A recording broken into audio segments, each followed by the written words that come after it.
La etapa cero, pues a lo mejor eran esos pequeños silencios o aquellas como preguntillas cuando estamos sospechando y así como que casi toda la información indica, ¿verdad? Que va para allá. Y ya propiamente las etapas de la 1 a la 6 ya es cuando estamos determinados en informarle el diagnóstico, ¿no? Etapa uno, pues es el encontrarle el espacio adecuado, el lugar adecuado, el momento adecuado. Que ustedes también estén preparados, ¿verdad? Que se sientan preparados, que estén tranquilos. Mm, Pedir que no se les interrumpa. La otra era sondear, pues, que conoce, ¿no? Que, que previamente se le ha ido informando. Eh, También empezar a reconocer qué tanto quiere conocer acerca del diagnóstico que ustedes ya le dijeron que tiene. Ujú. Si quiere como información más a detalle, si no le interesa tanto. Bueno, entonces ahí como que por ahí nos quedamos la sesión pasada.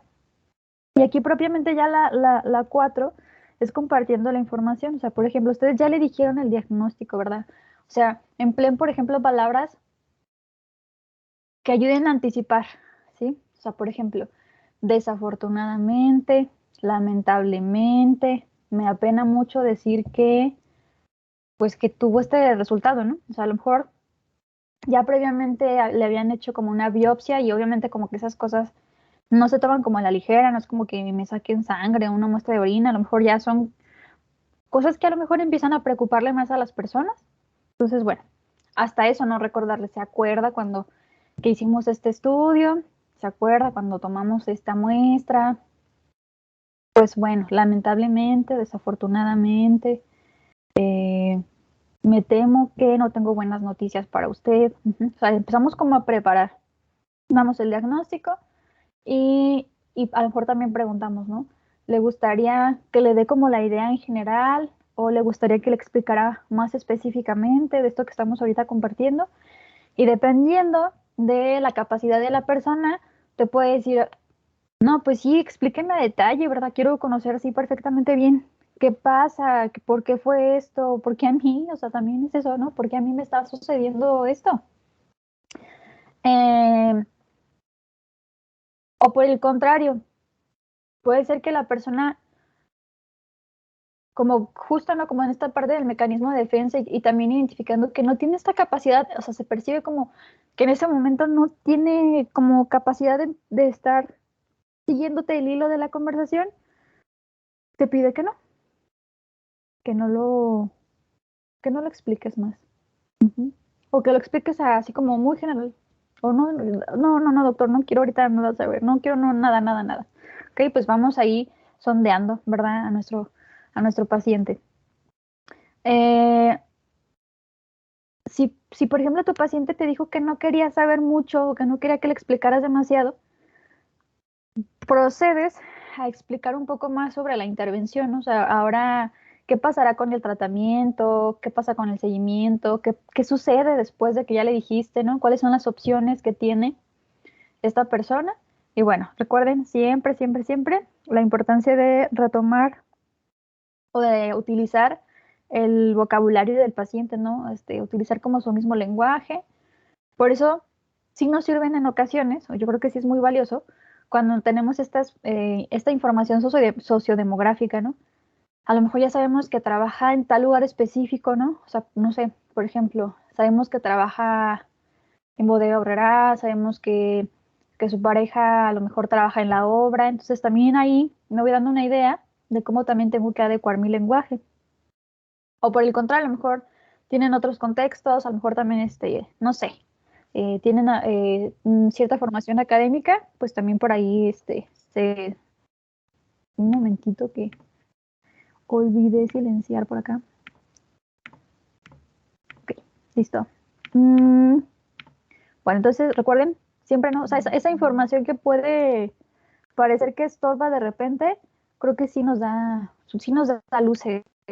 Ujú. No conocemos a lo mejor a profundidad la vida de la persona, pero esas cosas así como muy rápidas que podemos notar, o sea, por ejemplo, imagínate que le dices a una mujer joven, aunque sea joven, que tiene cáncer de mama, a lo mejor que aunque tenga un buen pronóstico pues para recuperarse, pero que ya tiene hijos, va a ser distinto a si es una mujer soltera, si está casada, si no está casada, no sé, depende de muchas cosas.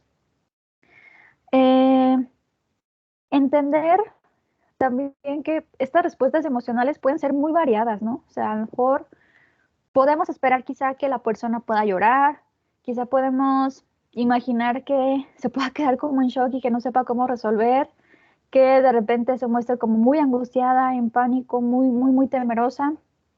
Antes de que se me olvide, creo que también es recomendable que cuando vamos a dar malas noticias, en el espacio que le vayamos a dar, o al menos nosotros traer como pañuelos desechables, ¿sí? O sea, porque se pueden llegar a ofrecer, eso también lo podemos prever un poquito, ¿no?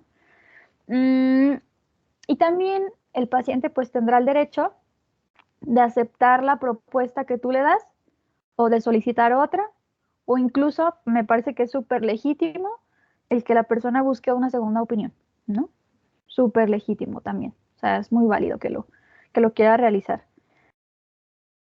Eh, Obviamente, es como algo muy reiterado que lo hemos visto muchas veces y de verdad yo lo sigo viendo cada vez que leo un nuevo artículo para compartirlo con ustedes o un texto, ¿no? Diferente, un libro. Es el que cuidemos nuestra propia comunicación no verbal, pero que también seamos muy intuitivos, que analicemos mucho, que estemos escaneando a nuestro paciente, ¿no? O sea, de nuestra parte, un adecuado contacto visual. No estás, acuérdense que nuestros contactos visuales no están sostenidos siempre, no es que el 100% de la conversación no la despego los ojos de sus mismos ojos, no, eso es muy incómodo. Traten de identificar cuando están ustedes en una conversación y vemos a los ojos a la persona, pero de repente miramos quizá a la ventana, al árbol que está como para atrás, porque una mirada fija todo el tiempo realmente perturba, incomoda. Entonces, bueno, espero que tengan esa habilidad para reconocer cuándo, como jugar, ¿no? Con esta parte de las miradas. Nuestro tono de voz firme, o sea, que no estemos por ahí dudando, medio balbuceando, que no se note que, que no estamos seguros de lo que le estamos compartiendo. Que, por ejemplo, si no podríamos asegurar y no por eso nos vamos a notar poco profesionales. No le podemos asegurar 100% a la persona que se va a curar con el tratamiento que le estamos dando, ¿no? Nosotros siempre manejamos probabilidades. Ujú. Pero a lo mejor está ese 0,000000001% que es la excepción, ¿no? Entonces, bueno, a lo mejor ahí no le decimos a lo mejor que puede ser que muera, pero a lo mejor le podemos decir con otras palabras, ¿no? O sea, como de la mayoría de nuestros pacientes o la mayoría de los pacientes que tienen la misma condición que usted, pues logran después de un tiempo, de momentos difíciles del tratamiento, recuperar su vida normal o este, cierta, o sea, mínimo ya que tengas tu vida, ¿no? Que puedas preservar tu vida.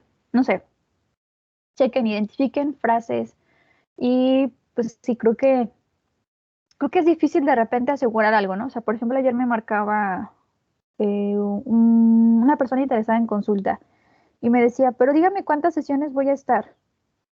Pues no le puedo decir cuántas va a estar porque no hemos hecho la historia clínica y porque también dependen de muchos factores, ¿no? O sea, no solo es la problemática en sí, sino los propios recursos personales. O sea, vamos a ponerlo en, no sé, por ejemplo, no va a ser lo mismo, el mismo tratamiento o la rapidez del tratamiento de dos personas que tengan ansiedad. ¿Por qué? Porque va a depender de los recursos personales que cada uno tenga. Ujú. Puede ser que a otro le cueste demasiado y pues va a tener que ocupar más sesiones. Entonces tampoco podemos asegurar ciertas cosas. A lo mejor en sus casos probablemente tengamos unas nociones generales, pues regularmente el tratamiento dura tantos meses o tantas sesiones o tanta cantidad de pastillas, pero puede ser que en ocasiones haya excepciones, ¿no? O sea, bueno, terminamos y evaluamos si se sigue, si no se sigue, si se sigue con otra cosa o qué. Bueno, además de esto, cuando empecemos como a compartir lo del diagnóstico también, es importante decirlo como en pequeñas cosas, ¿no? O sea, como que ir de menos a más, de lo más sencillito a lo que pueda ser más complicado. Cuando hablamos de que no usemos términos médicos, no significa que nunca en ningún momento de la conversación los utilicemos, claro que sí. O sea, también es importante que el paciente se identifique con su diagnóstico por si en algún otro momento tiene que compartirlo con alguien más y que es relevante, ¿no? Le decimos ciertas cosas técnicas y después se las podemos traducir en su lenguaje, ¿no? O sea, por esto quiero decir esto, ¿no? Por, sí, o sea, no sé, cualquier cosa, ¿no? Por esto me quiero dar a entender a esto, ¿no? O me refiero a esto. O en otras palabras, esto. ¿Sí? Bien, entonces, vayamos poco a poco, identifiquemos si el paciente nos va siguiendo la conversación o no. Por ejemplo, si estamos compartiendo cierta información, podemos pedirle que nos retroalimente. Por ejemplo, me logré explicar, pude darme a entender. No es, ¿me entendió? Porque si no es como de ustedes el que no entiende, usted el que está mal, sino yo como profesionista, logré darme a entender, eh, le expliqué bien, o sea, fue clara mi explicación para con usted. O otra forma en la que tenemos, por ejemplo, para poder corroborar cuál es el mensaje que recibió realmente el paciente, o sea, cómo, con qué se quedó, pedirle que nos explique con sus propias palabras, ¿sale? Ese también podría servirnos, como para corroborar cuál fue realmente la idea con la que se quedó, ¿vale? Bien, también como hemos visto, podemos utilizar cuando compartamos este tipo de información y en otras cosas, ¿no? Como parte de la, bueno, no sé si se pueda llamar psicoeducación, pero parte de la educación a lo mejor del mismo diagnóstico o del mismo tratamiento, podríamos utilizar materiales gráficos, videos, a lo mejor una, ¿cómo se llama? Una, una cosa, no me acuerdo cómo se llama, un modelo anatómico, podría ser, el modelo anatómico. No sé, cualquier referente que ustedes identifiquen que puede ser útil para que nuestra persona con la que estamos conversando comprenda de la mejor manera y en su caso, por ejemplo, si va acompañada, pues también, ¿no? La otra persona logra entender. ¿Por qué? Porque puede ser que en el momento el paciente no comprenda del todo, pero el familiar que la acompaña, sí, ¿no? O sea, sí logró entender más información y después se la podría explicar también el familiar. Obviamente, darle chance a la persona que nos interrumpa en cualquier momento que crea conveniente, ¿no? O sea, a lo mejor tú le estás explicando y te dice, no, pero no me queda claro, doctor. ¿Cómo? Si ya a lo mejor yo ya he tomado X o Y cosa, ¿no? A lo mejor te interrumpe, a lo mejor para que le expliques un poco más del por qué tiene ahora este resultado. Permítete interrumpir o cual sea la causa, ¿no? Permite la interrupción. Y identifica, ¿verdad? Si va quedando claro. Bueno, la siguiente etapa tiene que ver, o está como muy relacionada, con las respuestas que va dando el paciente, ¿ok? Principalmente el paciente. Podemos a lo mejor también hablar de familiares, pero principalmente el paciente. Tenemos que identificar si las conductas que va teniendo nuestra paciente están dentro del margen de lo que a lo mejor convencionalmente notamos como común. Por ejemplo, en una mala noticia podría ser común que una persona llore, ¿no? O sea, si le dices que tiene cáncer o que su familiar tiene algún tipo de cáncer o algún tipo de enfermedad pues grave, puede ser normal que llore, ¿no? O puede ser que se quede en shock, ¿no? Por algunos minutos, que pues sí, como que parecía ser que no, como que no termina de entender cómo es que llegaron a eso. También hasta relativamente se podría decir que el enojo también podría ser una respuesta natural, como ya lo habíamos dicho, ¿no? Se van a tender a enojarse con el que es el mensajero, pero vamos identificando cuando ya rompen las cosas de normalidad, ¿no? Normalidad en el sentido de convención y sobre todo también identificando si llega un punto donde la persona ya no es capaz de regularse a sí misma y que a lo mejor está dificultad de regularse a sí misma puede tener ya otras consecuencias, que se pueda lesionar o que lesione a otros. Entonces, bueno, vamos identificando. A ver, pues es normal que siga llorando. Pues sí, sí es normal, ¿no? Pero checa también su nivel de llanto. O sea, imagínate ya que por su nivel de llanto ya ni pueda respirar bien. Eso necesitamos ayudarle a lo mejor con una técnica de respiración para que se pueda tranquilizar, ¿sale? Ayudarle primero con sus propios recursos, y no también nosotros intervenimos, a lo mejor con una técnica de respiración para ayudarle a que logre regular mejor su nivel de oxigenación también, en el momento así como los que van entrando, le va entrando aire, ¿no? Bien, a lo mejor también esta respuesta la vemos como una situación adaptativa, ¿no? Acuérdense de las fases del duelo, el shock, la tristeza o el enojo, hasta cierto punto son adaptativas porque es algo que cambia radicalmente la vida de una persona. Identifiquemos también si la conducta de nuestro paciente, como hemos mencionado, se puede cambiar, ¿no? A ver, le puedo ayudar con esta técnica de relajación, con esta técnica de respiración. ¿Le ha ayudado que le dé un espacio? No. ¿Sigue empeorando la persona? ¿La persona se nota con alguna intención, aunque sea mínima, de poder regularse un poco o no? ¿He podido negociar con el paciente a lo mejor en otra sesión o he logrado establecer lo mínimo para que al menos siga mis instrucciones a eso, ¿no? A lo mejor sí, a que me siga la pauta de cómo respirar. Cuando no es así, cuando el paciente de verdad ya no tiene el mínimo control sobre sí mismo, podríamos pedir ayuda. O sea, a lo mejor si dentro de mi equipo de salud identifico a que está no sé, alguien del área de salud mental, pues le puedo pedir ayuda, ¿no? Incluso hasta antes podría ponerme de acuerdo con él, o llego a tener esta paciente o este paciente. Quizá ustedes ya de antemano identifican que pues tiende a actuar de determinada forma ante noticias pues no tan favorecedoras, pues prevéanlo a lo mejor, para que esté también preparada esa persona si llegaran a ocupar de su ayuda. Si se comienza a poner agresivo, obviamente es una conducta que no podemos tolerar. Entendemos que esté enojado, que esté frustrado, que no sepa qué hacer, pero no vamos a tolerar o no vamos a permitir que agreda físicamente a alguien. Entonces se puede pedir a seguridad, pues que también intervenga, ¿no? Y en otro momento, recuperar la sesión con el paciente cuando esté más tranquilo. ¿Ok? Bien. El último paso sería hablar un poco más de qué va a pasar ahora, ¿no? ¿Qué va a pasar ahora? ¿Qué viene? ¿Cómo tienen que actuar? ¿Qué tienen que hacer? Entonces, en este sentido, ahora sí, explicas un poco más lo que tiene que ver con el tratamiento, das tu propuesta. Obviamente, durante tu propuesta, lo que tú notas que es más conveniente, acepta las opiniones del paciente, checa sus puntos de vista, igual los de los familiares, eres sensible.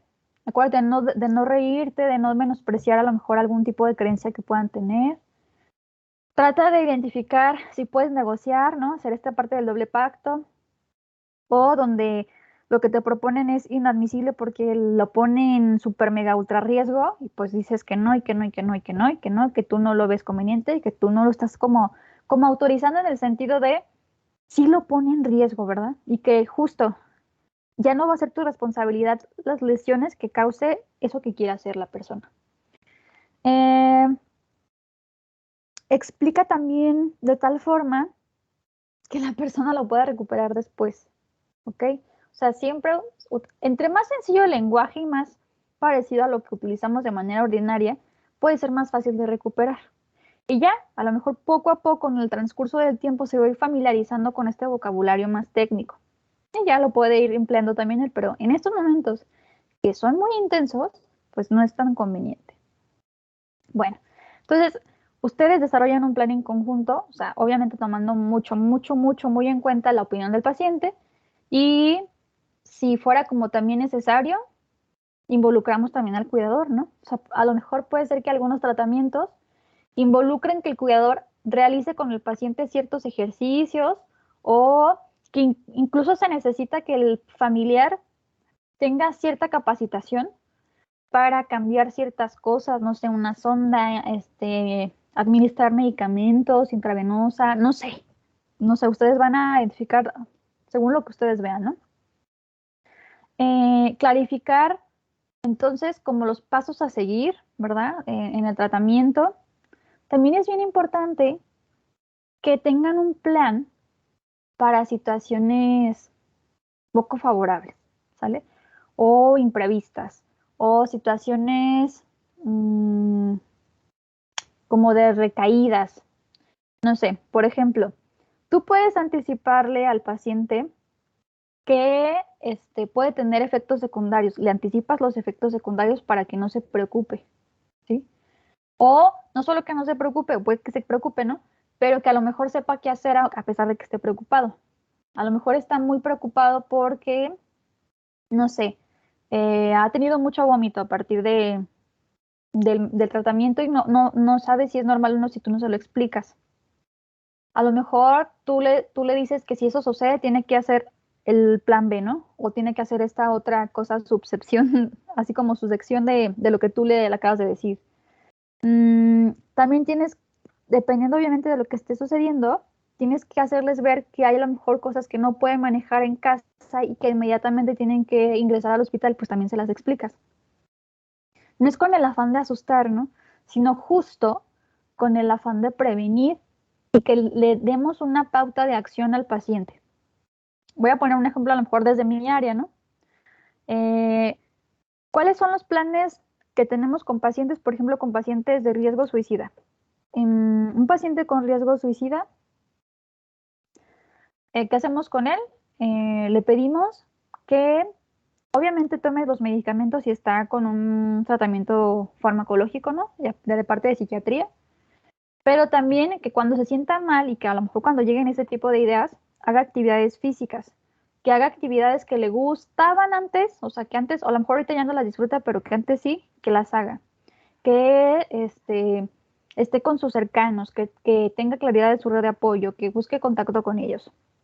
¿Y qué le decimos a los familiares? Por ejemplo, esté monitoreando el estado de ánimo de la persona. Trate de dejar fuera del alcance objetos con los que se pueda dañar. Mm, en la medida de lo posible, no dejar solo a la persona. No sé, o sea, como que varias cositas y ya, ¿no? O sea, si pasó algo, pues váyase directo a urgencias, ¿no? Al hospital que le corresponde o bien vaya a la unidad de psiquiatría.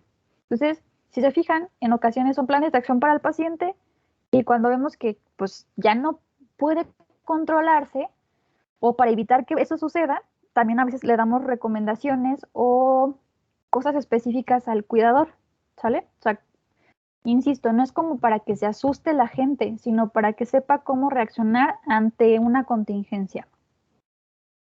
Finalmente, haces un resumen de lo que han visto o lo que han podido platicar en esa conversación, ¿vale? En ese informe, ¿no? En ese compartir noticias y a lo mejor de manera súper breve explicamos otra vez qué vamos a hacer.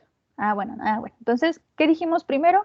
Vengas el día de mañana porque vamos a hacer tal cosa o empiece con este tratamiento en casa, no sé, dependiendo de lo que tú identifiques que es el paso siguiente, ¿sí? Y permita a lo mejor que en otro momento te pueda buscar si se quedó con alguna duda, da tu horario, a lo mejor da tu teléfono, dependiendo de lo que institucionalmente te recomiende, ¿no? Bueno, va a haber ocasiones donde quizá no le vamos a informar al paciente, donde quizá tenemos que tener este contacto de mala noticia con familiares, ¿no? Y esto se va a dar cuando el paciente fallece, ¿sí? O sea, puede haber situaciones donde sí, probablemente llegó, fue tu paciente y ya después del tratamiento no funcionó, como a lo mejor ya se estaba anticipando y la persona fallece, pues le das la noticia. Pero también puede haber situaciones donde no era tu paciente, vamos a suponer, fue un accidente, ¿no? Fue una muerte súbita. A lo mejor hasta llegó sin vida al hospital. Tú tienes que explicar todo eso, ¿no? ¿Qué vas a hacer? Haces todos los pasos anteriores, ¿no? O sea, si ya falleció la persona, pues das la información en la medida de lo posible en un espacio privado, donde no te puedan interrumpir. le preguntas a la persona qué es lo que sabe, ¿no? A lo mejor el familiar solo sabe que tuvo un accidente, pero no sabe más, o que solo le dijeron que llegó al hospital, pero no sabe ni por qué, o iba con él, ¿verdad? En lo que haya pasado, le pides que recuerden, ¿no? A ver, ¿se acuerda qué pasó? ¿Se acuerda qué pasó antes o por qué llegaron aquí? Ok, bueno, cuando lo recibimos, o sea, empiezas a narrar todo lo que ha sucedido con el paciente hasta que falleció, ¿no? Ah, bueno, ¿se acuerda que lo ingresamos a urgencias? Ah, bueno, ahí le dimos este tratamiento, que no sé qué, o lo tuvimos que llevar al quirófano, bla, bla, bla. En el quirófano, se hizo tal procedimiento y lamentablemente falleció. O, no, pues sí se operó, ya estuvo en piso, pero en piso no reaccionó bien a tal cosa, o no, tuvimos que llevarlo, no sé. Mm, dale toda la información tal cual pasó la narración. Y al final, ¿no? O sea, ya cuando vas anticipándole que falleció, después de todo eso, lamentablemente, me apena decir que pues su familia o su pariente ya murió, ¿no? Trata de utilizar el nombre de la persona, ¿sí? Que fulano de tal ya falleció. Ponle nombre. Si es importante que digas que falleció o que está muerto, ¿sí? No digas como metáforas. Ya pasó a mejor vida, ya está en un lugar mejor. No, di la palabra literal. Porque si no, no se puede entender tan fácil, ¿sí? Es importante que verbalicemos que esa persona está muerta, incluso hasta para con los niños. Bueno, yo no recomiendo que le digamos a los niños que está en el cielo. Puede ser nuestra creencia, pero es eso, ¿no? Cuando una persona se va al cielo es porque está muerta. Ujú. Mm, bueno, es importante pues que que se le narre para que logre hacerse a la idea de por qué entonces está este resultado, ¿no? La muerte, la ausencia de su familia. Mm, la manera así como muy rápido porque quiero ver otra cosa con ustedes. Es difícil para las personas hacerse a la idea de que su familiar está muerto si no logran ver el cuerpo de la persona, ¿sí? O sea, cuando no tenemos esa evidencia de verdad estar observando a nuestro familiar muerto, puede ser complicado que nos apropiemos de la idea de que falleció. Ujú. No quiero decir que las personas que no lo ven no se lo creen, ¿sí? Pero es más fácil el poder asimilarlo. Y lo comparto porque, por ejemplo, en muchos momentos de la pandemia, pues no se permitía como velar a las personas, ¿no? Que habían fallecido por COVID. Se entregaban nada más como las cenizas. Pues a las personas que les tocó así, ¿no? Que murió su familiar ahí por COVID y que no pudieron, pues, ver el cuerpo. Por ejemplo, a algunos de los pacientes les costó trabajo porque pensaban que era un error del hospital. Y no, a lo mejor mi papá sigue ahí, nada más que se han de haber confundido. Ujú. La mente, ¿sí? Va a tratar de, obviamente, negar esa noticia que es brutal. Ujú. Por ese motivo, sí es como importante tener esa evidencia, o sea, ya no te va a quedar duda si ves a un cuerpo sin vida. Ujú. Por eso también, cuando hay desapariciones forzadas, donde los papás, por ejemplo, no encuentran el cadáver de sus hijos o de sus hijas, es dificilísimo hacerse la idea de que de verdad está muerto. Quieren buscar la evidencia, ¿sí? Incluso hasta eso, ¿no? Quiero encontrar a mi hijo o mi hija aunque sea muerto y voy y excavo, porque necesito ese hecho para, ahora sí ya, voy a decirlo como entre comillas, descansar. Ya sé qué pasó, está muerto, ya lo vi. Si no tengo esa evidencia, siempre va a estar con la espinita de dónde está y si está muerto o vivo, lo tengo que buscar. Ujú. Bueno, entonces eso como de manera general, pues estar ahí al pendiente, apoyando el ritmo de cada familia. A lo mejor a la persona que sea un poquito más estable, pedirle que sea la que se encargue de los siguientes procesos, ¿no? O sea, como que remitirla con trabajo social o que el trabajo social tú le pidas que vaya con la familia para que alguno de ellos también como que se encargue del proceso del acta de defunción, ¿no? Bueno, por el tiempo, ya no vamos a leer esta entrevista, pero de todos modos se las voy a pasar la presentación, ¿sale?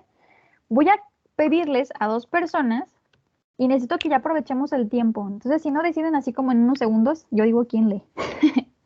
Vamos a descargar el libro que lo puse tanto en aula virtual como en Teams, que se llama Cómo dar malas noticias en medicina, de Marcos Gómez Sancho. Marcos Gómez Sancho. Vamos a irnos a la página 254, que tiene que ver con un caso clínico, ¿no? O sea, un caso ahí práctico, donde es la transcripción de una entrevista cuando se le informa esta mala noticia. Entonces, bueno, voy a pedirle a, no sé si Francisco tenga la posibilidad de leer y no sé si Michelle tiene la posibilidad también de leer. Nada más díganme, por favor, sino para ir con otra persona. ¿Me pudiera repetir la página, maestra, por favor? 254. Quiero que sea otra persona también porque como es un diálogo, ¿sale? Para que uno lea una parte y otro lea otra parte. Ok, bueno, no Se me nos... comentó 154, ¿verdad? Perdón. 200, ¿El 100? 254. Déjame lo pongo acá en el grupo. 254. Ahí empieza. Maestra, ¿me puede repetir, por favor, en cuál de los libros? Se llama el libro ¿Cómo dar malas noticias en medicina? Y lo podemos encontrar en Teams o en el aula virtual. ¿Cómo dar malas noticias en medicina? El autor es Marcos Gómez Sancho.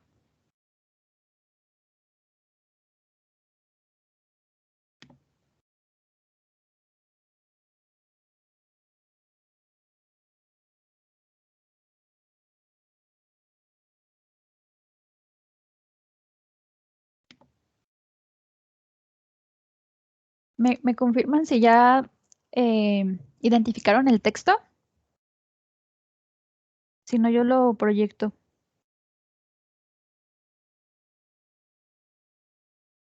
Yo sí, maestra. Perfecto. Ya lo identifiqué, maestra, también. Súper.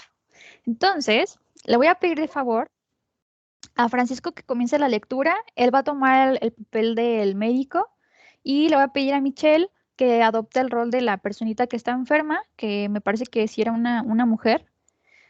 Y que también leamos los paréntesis, ¿sale? Porque los que están entre paréntesis, esa información nos ayuda a darnos tips o a darnos una idea de cómo tenemos que actuar, ¿sale? Son como sugerencias por ahí de qué tenemos que hacer en esos momentos, ¿vale? Entonces, por favor, Francisco, si inicias desde esta parte que dice escenario, Sí, maestra. gracias.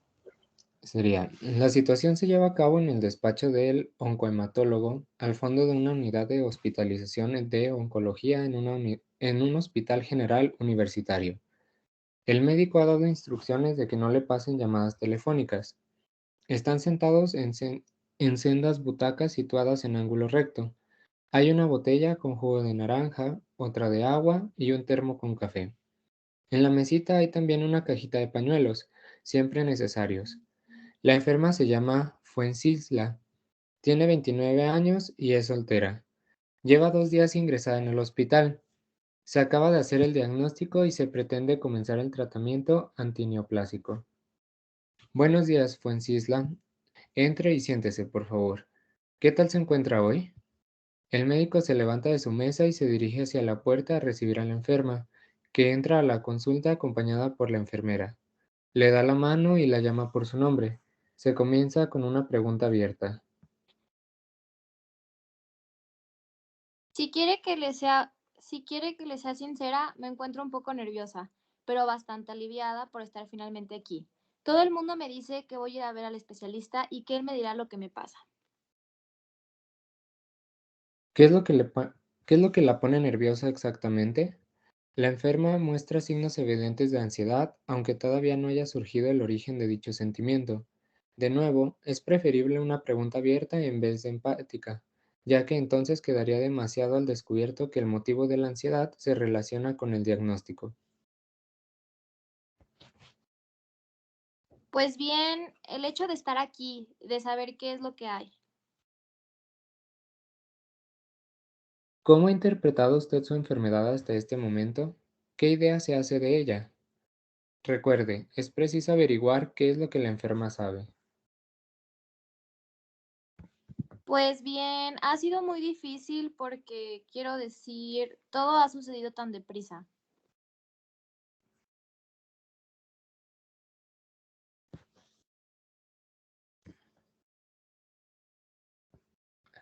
Sí, se indica a la enferma que debe continuar. Yo quiero decir, para empezar, que no tenía al principio nada más que un dolor en la garganta. Luego empecé a tener algunas dudas. Después tuve que hacer esfuerzos para convencer a mi médico de que me encontraba realmente mal y como extraña. Y finalmente me hizo un análisis de sangre y después de repente me encuentro en este hospital. Cuando se llega aquí, uno se pone a pensar tantas cosas. Por ejemplo, se trata de averiguar hasta qué punto la enferma se da cuenta de la gravedad de su caso. En el fondo, es completamente evidente, desde que se entra a esta unidad, el estado en el que están los enfermos. Después, he comenzado a decirme que esto es bastante serio y pensé que el comportamiento de mi familia, ayer por la tarde solo se habló de banalidades. Nótese cómo la actitud de los familiares, que debían conocer el diagnóstico, despierta ya las sospechas de la enferma. Es una de las múltiples vías de adquisición informal de información por parte de los enfermos. La enferma sabe que está en un servicio de oncología y hoy todo el mundo sabe lo que eso significa. Entonces, ¿usted piensa que se trata de algo serio? Pues sí, y todo el mundo repetía que era absolutamente imprescindible que viniera a visitarlo. Fuencisla, si, en efecto, se tratara de un problema serio, ¿querría usted que habláramos de ello? ¿Que le ponga al corriente de todos los detalles? Se está haciendo una invitación formal a la comunicación del diagnóstico. Estamos averiguando lo que la enferma quiere saber. Sí, yo quiero conocer los resultados de los análisis. La respuesta no tiene ambigüedad, la enferma desea conocer el diagnóstico. Pues bien, desgraciadamente, los resultados muestran que hay, efectivamente, algo serio. Es la biopsia de la médula ósea lo que ha revelado la existencia de un problema. ¿Se acuerda usted de aquella biopsia? Ah, sí, ¿Le hizo daño aquella intervención? sí, Pues bien, esta biopsia es la que nos ha indicado la existencia de un problema relacionado con la médula ósea. La enfermedad se llama leucemia mieloide aguda. Es una forma de cáncer de la médula ósea y ese es el motivo por el que usted se encontraba mal últimamente y el motivo de su dolor de garganta. Se suministra la información en pequeños fragmentos digeribles. Al final de esta explicación, la enferma no habla y se advierte una expresión de miedo. Está a punto de reaccionar a la noticia.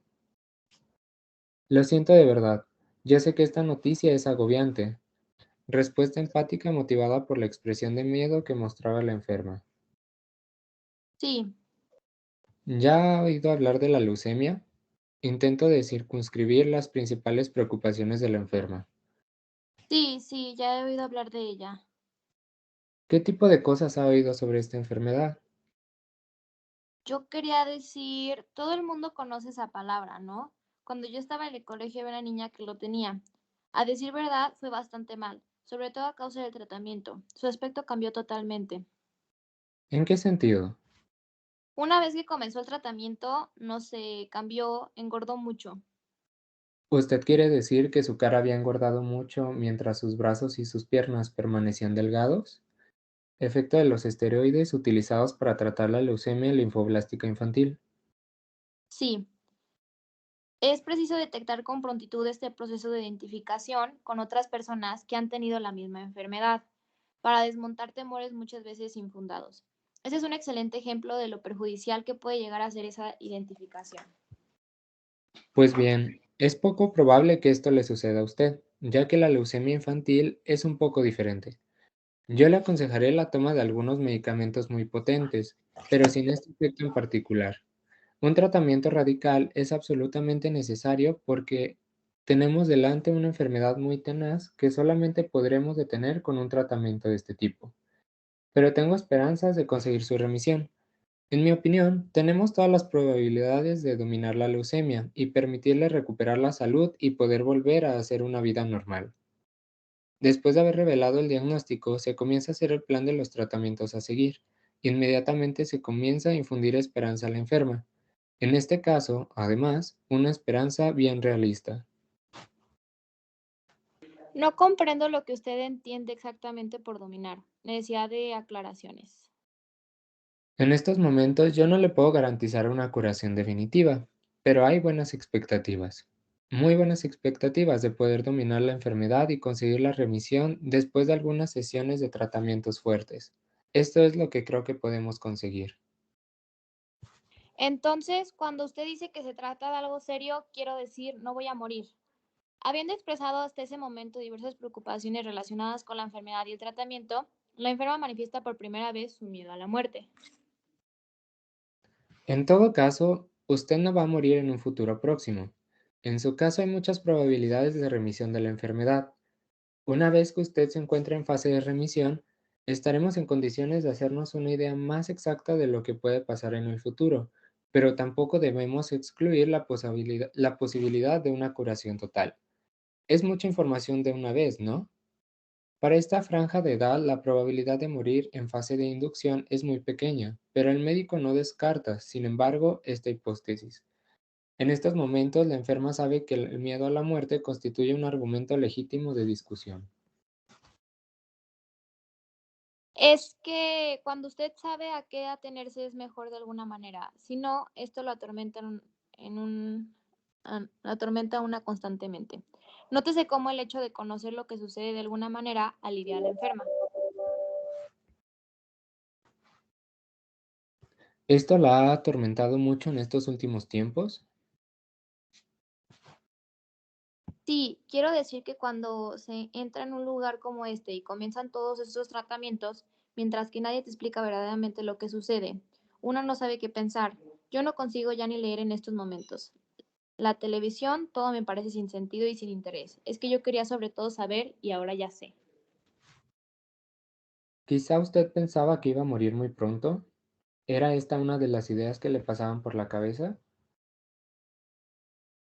Sí, ahora que usted me lo pregunta, sí, yo debería sin duda sentirme aliviada, pero Entonces este ha sido globalmente un periodo de inquietud para usted. sí. Dígame, ¿tiene usted familia en su casa? ¿Hay hay alguien con usted en casa con quien pueda hablar con confianza? Se comienza a preparar el futuro, intentando encontrar en primer lugar otras fuentes de apoyo moral. Vivo con mi novio, que viene a visitarme cada día. Se sien- Nada más entrar aquí se siente la enfermedad, la vida que se va, personas que se mueren. Y a veces con este tratamiento tengo la impresión de que es todavía peor. Es inevitable que un enfermo se identifique con los que le rodean en la misma habitación o en la misma planta. ¿Qué quiere decir? Al observar el tratamiento de los enfermos, ¿piensa que usted irá peor después? Sí, cuando ve a los otros, usted dijo que era necesario un tratamiento radical. Explíqueme en qué consiste exactamente dicho tratamiento. Muy bien. El tratamiento provoca ciertos efectos secundarios, es innegable. Durante un tiempo después del tratamiento, usted se sentirá mal, tendrá náuseas, pero le daremos algunos medicamentos que reducen esas sensaciones. Respuesta de información. Se explican con sinceridad los efectos adversos que aparecerán, pero se contrapesan rápidamente con la garantía de que se intentará reducirlos al máximo.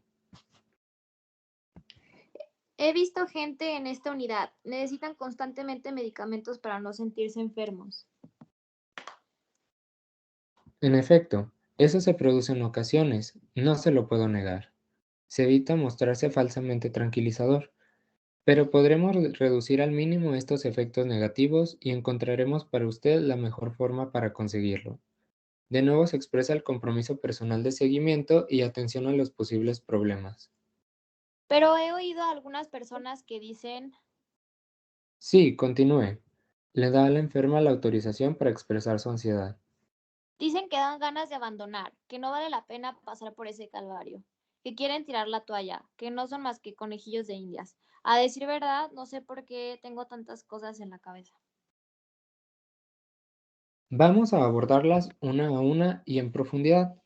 El tratamiento es sin duda muy duro. Algunas veces sucede con ciertos enfermos con otros tipos de cáncer que dicen pensar que no vale la pena, que es un esfuerzo desmesurado teniendo en cuenta las escasas posibilidades de obtener algún resultado positivo. Pero en el caso de una leucemia mieloide aguda, puedo asegurarle que yo en su lugar aceptaría sin ninguna duda el tratamiento, cualesquiera que sean los efectos secundarios, ya que las posibilidades de remisión e incluso de curación son suficientemente importantes como para que valga la pena el riesgo de sentirse mal. Creo que el panorama que le describo es bastante fiel a la realidad. ¿Me sigue? ¿Le parece coherente todo esto que le digo? Se controla el nivel de comprensión que manifiesta la enferma.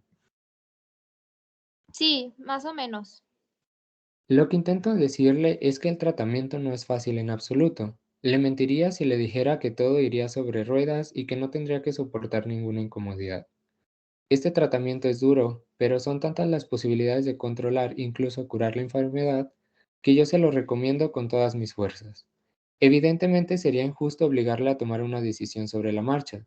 Quizá deberíamos discutirlo con mayor calma. Una vez más, la información es realista. Muchas veces es necesario un tiempo para digerirla, incluso para compartirlo con alguna persona querida. Oyéndole exponer las cosas, se diría que no tengo demasiada elección, que debería seguir sin duda el tratamiento. Sí, eso es lo que pienso, pero es mi recomendación y consejo personal. Yo le transmito simplemente mis consejos y enfatizo, consejos. Yo no soy un policía. Se trata de recapitular. Al final, ay, perdón, al final será lo que usted decida. Me pregunto si no sería conveniente hablar con su amigo. Si usted lo desea, podría venir en otra ocasión con él para tener una conversación entre los tres. Probablemente así se sentiría menos sola frente a este problema. Voy a Respecto al hacer ahí, perdón, voy a hacer ahí una pausita porque se nos terminó el tiempo de la clase y antes de terminar, me gustaría que habláramos un poco sobre la rúbrica, ¿sale? Si se fijan, en esta lectura que nos hicieron los compañeros, está implementando técnicas que nosotros ya vimos. No sé si las pudieron identificar, pero bueno, por eso me parece conveniente que nuestra entrevista sea a lo mejor no dando malas noticias, pero si se dan cuenta, es utilizar las mismas técnicas, ¿sale? Nada más que eso en un contexto un poco distinto, quizá más complejo, más retador, porque sabemos que sí o sí va a aparecer una emoción que no es agradable. Ujú. A lo mejor escasas ocasiones será algo como muy tranquilizador para la persona y que no genere mucho, pero serían como yo creo que los escasos. Bueno, este libro se lo recomiendo porque tiene como muchos temas importantes. Por ejemplo, también es como cómo le hablamos de la muerte a los niños, cómo podemos comunicarle a lo mejor a los padres que su hijo está enfermo, no sé, o sea, tiene como varias cosas importantes que valdría la pena que lo checaran y pues bueno, eso por un lado, ¿no? Obviamente también los otros dos artículos que subí al aula virtual son relevantes, creo que lo pueden resumir un poco más, nada más el protocolo de cómo dar malas noticias, pero este libro como que da más a profundidad otros detalles, ¿vale? Bien, no sé si tuvieron oportunidad de checar ustedes la rúbrica y si es que tienen alguna pregunta respecto a la rúbrica. Eh, también puse por ahí en la rúbrica que el video no tiene que durar más de 7 minutos, pero no importa si dura, por ejemplo, 3 minutos, 4 minutos, no importa en realidad, pues la cantidad de tiempo, siempre y cuando en la entrevista sea muy clarito que están poniendo en juego estas habilidades que puse por ahí en la rúbrica, ¿no? O sea, por ejemplo, manejo adecuado de preguntas cerradas, preguntas abiertas, la parte del parafraseo a lo mejor, la facilitación, el espejeo de emociones en su caso, que hicieron adecuado rapport, que resolvieron dudas, que utilizaron un lenguaje adecuado. Entonces, no importa, tampoco quiero que sea ahí el largometraje, ¿verdad? Tampoco importa mucho, por ejemplo, que me di, o sea, estar viendo yo cómo hacen el proceso de exploración en el paciente cuando ocupan a lo mejor hacer un tipo de exploración física en el paciente, ¿no? Pues a lo mejor no lo hagan a detalle, pero sí voy a evaluar si les anticipaban a los pacientes que los iban a tocar. Eso acuérdense que es bien importante. Anticiparle al paciente qué es lo que va a proseguir, incluso hasta las preguntas, ¿no? Como decíamos, ahora le voy a hacer unas preguntas un poco más personales, ahora platíqueme un poco más de los síntomas, ahora voy a hacerle algunas preguntas que les hago a todos mis pacientes, o sea, para que no se lo tome como personal. ¿Consume usted sustancias? ¿Ha pensado en suicidarse a lo mejor, si es por ahí el tema o X o Y, ¿no? Me interesa que yo pueda observar eso. Y como quiero observarlo, necesito que durante la entrevista yo pueda verles la cara y en la medida de lo posible también pueda verle su cuerpo, al menos los brazos, ¿sale? Yo ver cómo, porque muchas de las veces nuestro lenguaje verbal lo reforzamos en la forma en cómo movemos también nuestros brazos y nuestra expresión facial. Entonces, mínimo, sí quisiera ver eso.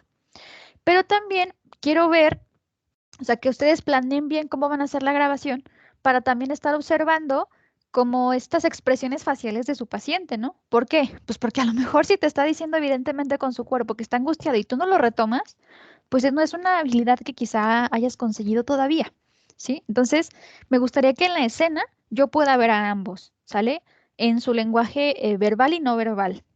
No importa a lo mejor si no se ve directamente en la toma su carita completa, no, pues no, a lo mejor tenemos que mostrar cara un poquito tres cuartos, quizá un poquito más de perfil, pero que sí se logre ver, ¿vale?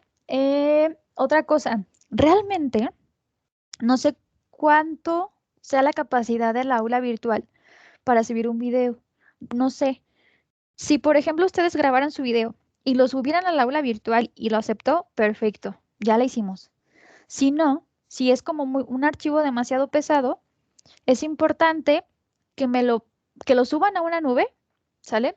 Lo suban a una nube y me pongan el URL en la parte de las tareas. Me parece que las tareas permiten que podamos poner texto, entonces no es necesario que me pongan un Word para yo abrir el URL, ¿sí? Con que me pongan el URL, ¿sale? En el cuadrito de entregar tareas. Mm, Con el otro grupo, como soy ligeramente obsesiva y controladora, pero poquito nada más, ellos propusieron que, por ejemplo, me entregaran, o sea, como un archivo con todos los URL, por ejemplo, poniéndole el nombre del alumno, el ID, el grupo y su URL del video, ¿no? Podríamos hacer esas dos cosas, ¿no? Ustedes organícense, me mandan un archivo a lo mejor a mi correo, o me lo pueden subir aquí a Teams de todos sus URL, pero también hay que asegurarnos que en el aula virtual esté, o sea, de tal forma que yo tenga como esos dos momentos para poder checar su video. Otra cosa que les quiero pedir es que estén como muy al pendiente, mínimo una semana, porque van a ser como miles de minutos que voy a tener que observar entrevistas porque son casi 100 alumnos entre estos dos grupos.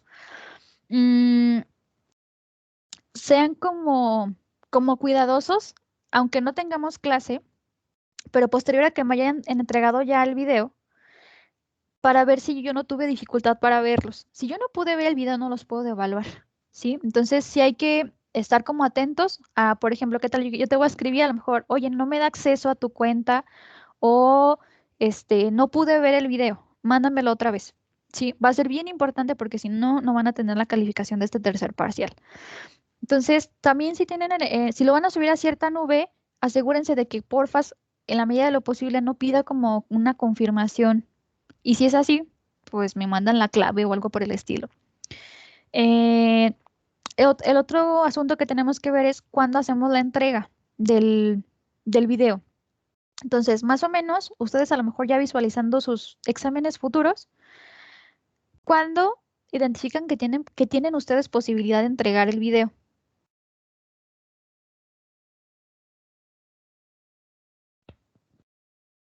Habíamos platicado en el grupo si Ajá. nos Para pudiera dar... nosotros ya la segunda semana de exámenes. Ay, hablaron al mismo tiempo. Ay, perdón, Paco, es que mi internet está fallando. No, no te preocupes, Angie. Segunda semana de exámenes, eso es lo único que entendí. Sí, era lo que estaba comentando mi compañera Angie. Creo que habían comentado si nos podía dar chance de que fuera el lunes 6 de Ok, noviembre. De O, noviembre, sí, no tienes que diciembre. Ay, sí, cierto, es de diciembre, perdón. Ok, sí, me parece bien. Lo dejamos para el lunes 6 de diciembre, ¿sale? Pero ustedes con el entendido de que a partir de que me entreguen el video, obviamente no les puedo contestar super flash porque son 100 alumnos y voy a tener que ver miles de minutos de video, pero chequen porfa, si estén al pendiente mm, de que ya tuve el visto bueno, ¿no? De que ya pude entrar a su video, o si no, les voy a escribir. A los que ya pude ver su video, no les voy a escribir porque si no sería demorarme aún más. Solo a aquellos a los que no los pude ver, ¿sale? Bueno, yo sé que hablé como tipo rap, pero es que ya se acababa el tiempo de la clase. ¿Alguna duda, chicos, de respecto a algo en particular? ¿Algo que no haya quedado claro?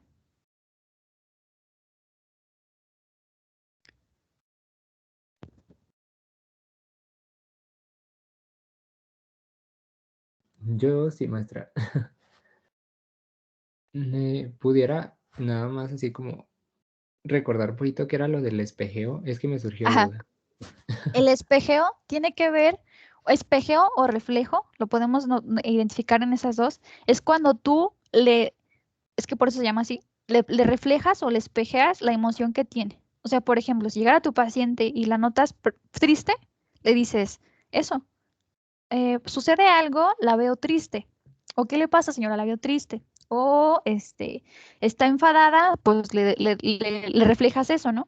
La noto molesta. Eso es el reflejo o el espejeo. Ujú.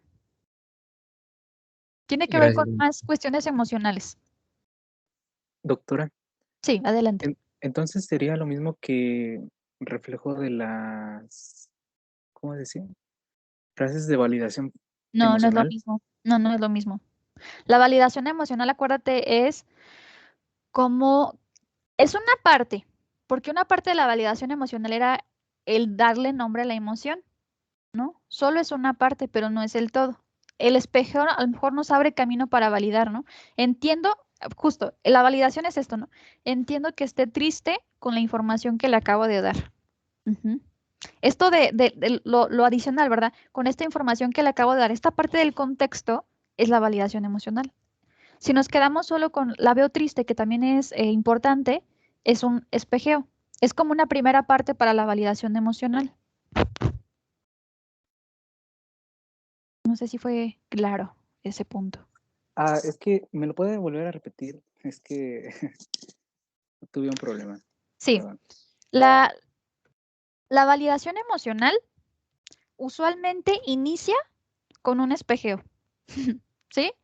Vamos, incluso chequen sus diapositivas de la entrevista clínica y dice validación emocional y es identificar emociones, ¿no?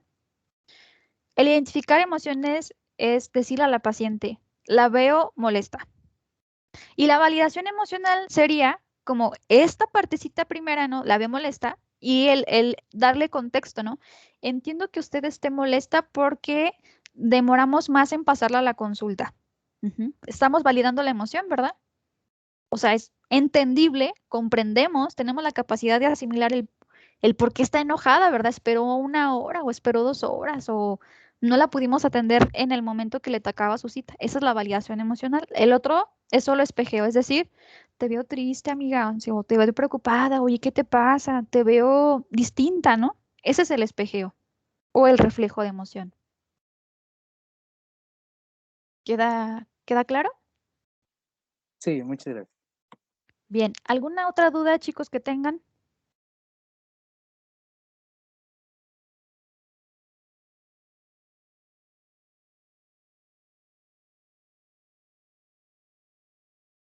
Ok, bueno, entonces voy a programar que la entrega sea el día 6 de diciembre.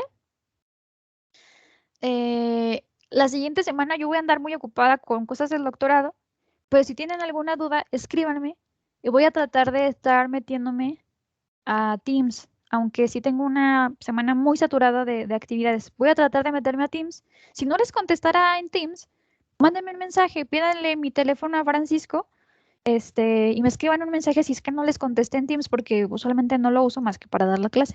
¿Sale? Entonces, si quedó como algo que no quedó. Ah, una cosa que sí les quería pedir, perdón. En el momento de la grabación de su participación, chicos, me gustaría muchísimo que antes de comenzar la entrevista, primero se presenten conmigo, ¿sale? O sea, yo soy, mi nombre completo, ¿no? Y, soy de tal grupo, porque voy a tener miles de videos, soy de tal grupo y este es mi ID. Y ya empiezan con su escena.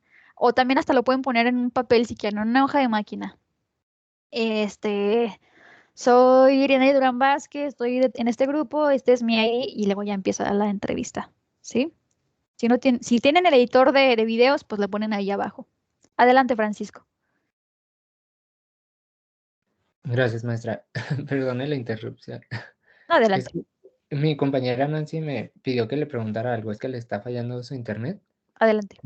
Me dice que si, como es en parejas, Ujú. tenemos que hacer algo similar a lo que hacíamos en clase de que se invertían papeles. Sí, acuérdense que la dinámica fue que fueran parejas ustedes de grupo, Ujú. pero el video no va a ser de parejas, ¿sí? O sea, hagan una primera toma de quién va a ser el papel del doctor o la doctora, la cortamos y luego ya hacemos el intercambio de papeles con la otra persona, ¿sí? De tal forma que cada video que me manden va a ser individual, no va a ser como de que en el mismo video tengo las dos entrevistas. ¿Eso es claro? O sea, en total serían 2 videos. Ándale, serían dos videos, ¿sale? Uno en el Uno, que, por ujú, ejemplo, por ejemplo, yo estoy con Cristina Saray.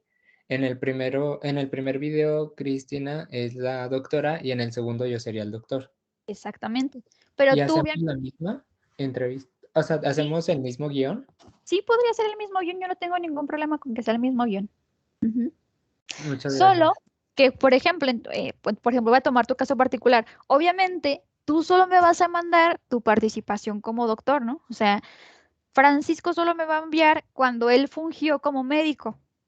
Ujú. Y Cristina solo me va a mandar cuando ella fungió como médica, salen como doctora. No me va a mandar la participación, o sea, no me va a mandar el video súper largo de las dos participaciones. ¿Sí? ¿Eso es claro? Sí, maestra, muchas gracias. Ok. Puede durar menos de 4 minutos y yo no tengo problema.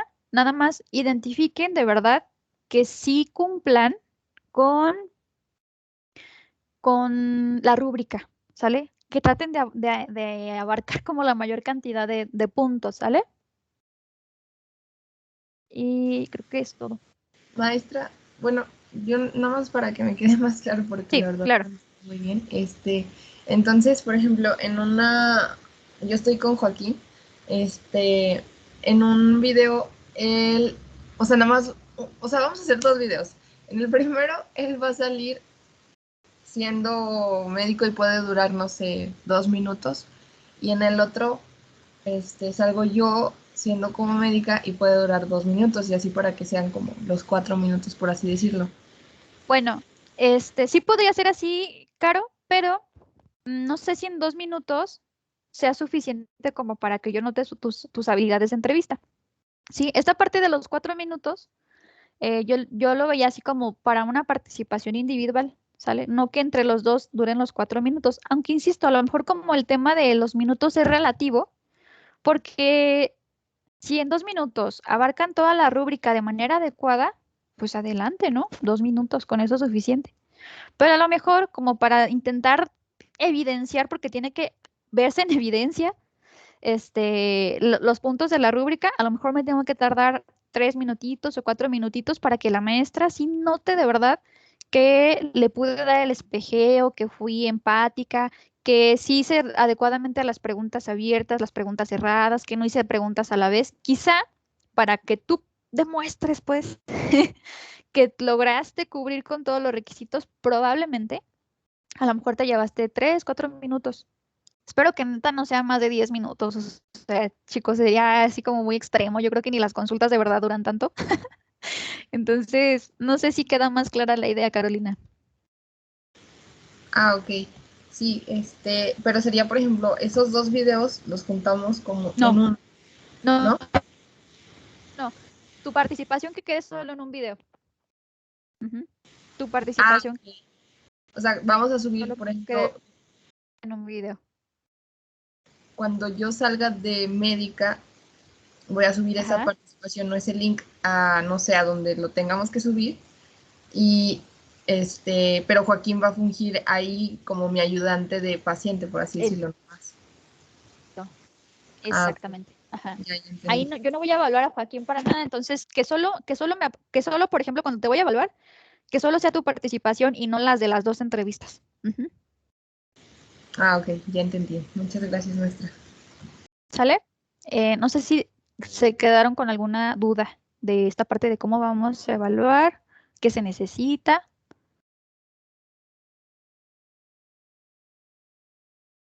No es indispensable que duren 8 minutos, no, pueden durar mucho más.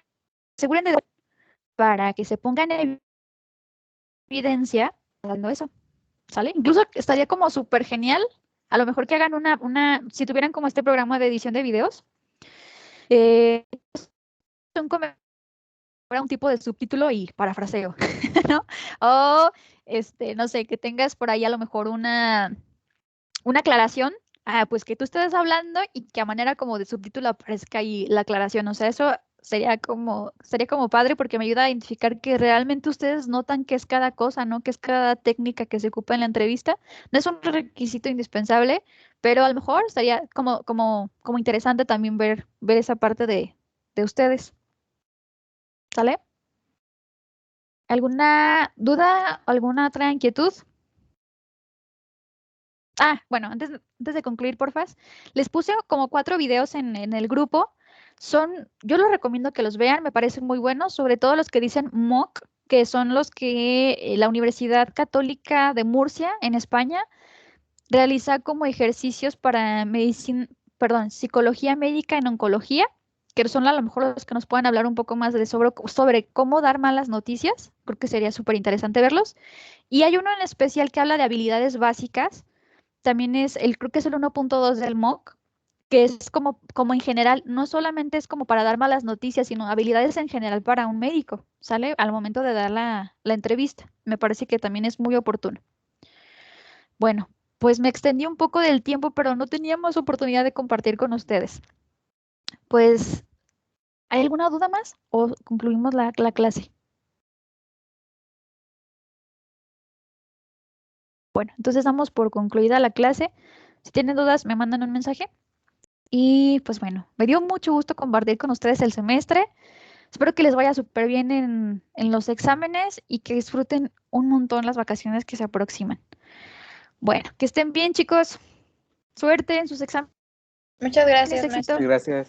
Muchas Gracias. gracias, Ya, maestra. chao. Sale, muchas gracias. Chao. La queremos.